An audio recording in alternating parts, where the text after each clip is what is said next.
13,897. That is how many people the state now admits it cannot account for.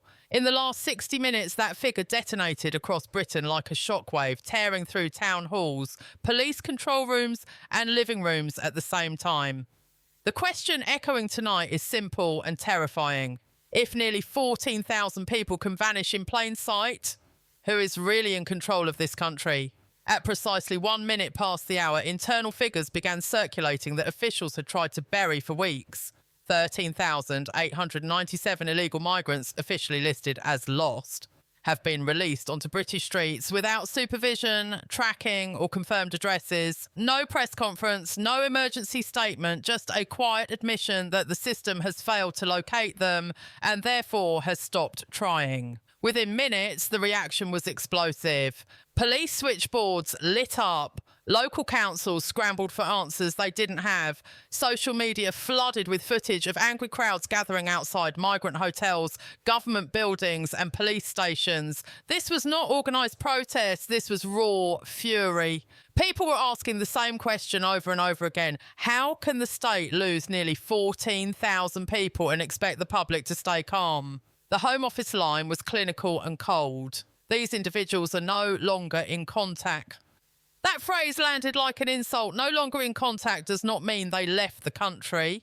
It does not mean they were deported. It means they walked away into cities, suburbs and towns without fingerprints taken, without confirmed identities, without criminal background checks that could be verified. In the eyes of the system, they simply dissolved. By early evening, police commanders were already warning of community tension risks. Translation, they were losing control of the streets. In several areas, officers were ordered to pull back, not advance, as crowds grew louder and angrier. Chants of "stop the boats" and "protect our streets" echoed through city centres. Fireworks were stripped from shop shelves in under an hour as fears grew. They would be used as weapons against police lines. Opposition figures seized on the moment, accusing the government of reckless negligence. They claimed the real number of missing migrants could be far higher than the figure released, possibly double, possibly triple, and that the public was being fed a sanitised version of the truth. Analysts warned that once people disappear from the system, they do not re-enter it. They become invisible. No records, no monitoring, no accountability. Inside Whitehall, panic spread. Advisors privately admitted this was no longer just an immigration issue. It was a public order crisis, a trust collapse. When citizens believe the government cannot track who enters the country, cannot locate who it releases, and cannot guarantee basic safety, the social contract begins to fracture. And tonight, that fracture is widening fast. As darkness fell, reports came in of isolated clashes, damaged police vehicles and officers stretched beyond capacity. Emergency meetings were called, statements were drafted and delayed. And still, the central fact remained unchanged. 13,897 people are out there tonight, unaccounted for. The government insists calm must prevail. But calm is hard to demand when the public believes the state has lost control of its borders, its data, and its authority, all at the same time. And as Britain braces for what comes next, one thing is clear: this story is not slowing down. It is only just beginning. As the night deepened, the consequences of releasing 13,897 unaccounted for individuals began to crystallise into something far more dangerous than a bureaucratic failure. This was not a spreadsheet error. This was a security vacuum.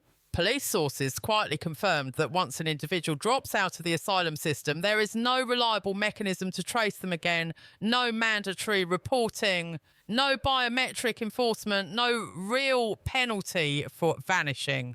The human rights framework that governs removals means officers cannot detain people indefinitely, cannot compel cooperation, and cannot act on suspicion alone. The result is a shadow population moving freely through the country, untethered to any database the state can actually enforce. Community leaders warned that trust was collapsing at street level, where residents feel exposed while officials hide behind legal language. Parents shared messages about altered school routes. Shopkeepers closed early. Neighbourhood groups formed overnight, not out of ideology, but fear. Meanwhile, ministers attempted to downplay the fallout, describing the unrest as isolated and insisting that Britain remains safe. But the optics told a different story. Emergency police, redeployments, live broadcasts abruptly cut. Official statements delayed and softened. Critics accused the government of prioritising legal compliance over public safety, arguing that the law has become a shield for disappearance rather than protection for citizens. Analysts pointed out a grim reality. When people know the state cannot verify identity or enforce removal, criminal networks move fast. False names become currency. Bail becomes a revolving door. Intelligence dries up because there is nothing to link one arrest to the next. This is how parallel systems form, not overnight, but quietly, legally, and then suddenly, all at once. The figure, 13,897, began appearing everywhere, spray painted on walls, trending across platforms, repeated like a warning siren. Officials insisted the number would be reviewed.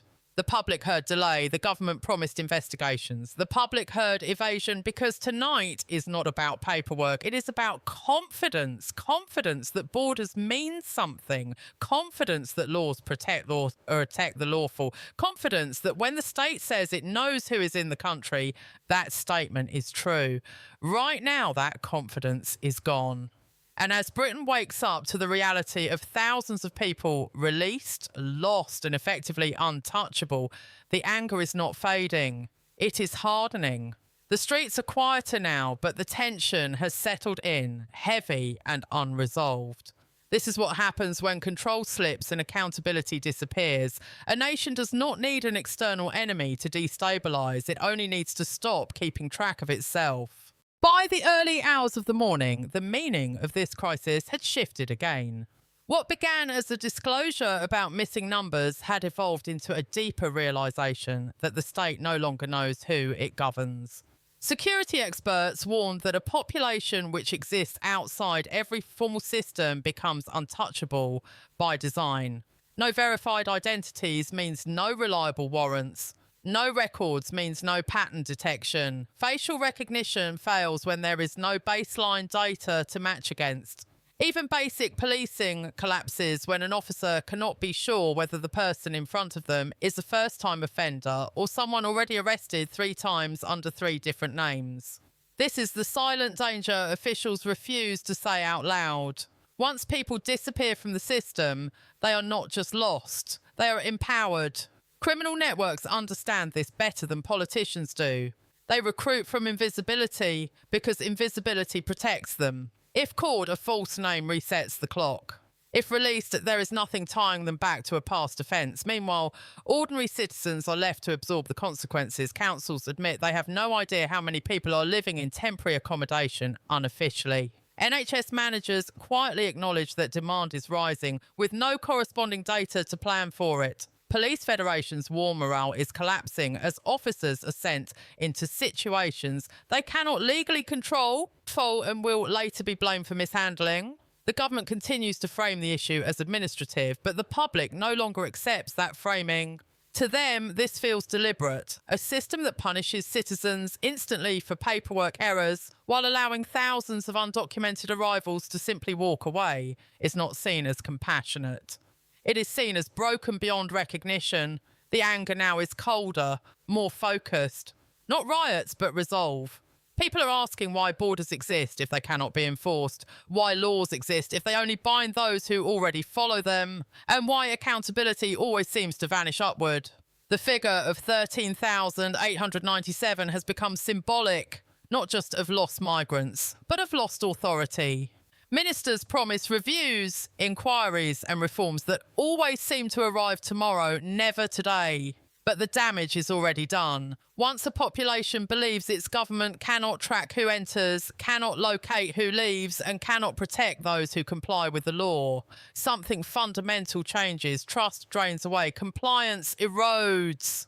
The system becomes performative rather than real. Britain is now staring at that moment where the rules on paper no longer match the reality on the streets. This is not a temporary storm.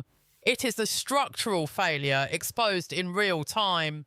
And until the government confronts the truth behind those 13,897 missing names, the fury gripping the nation will not disappear. It will wait.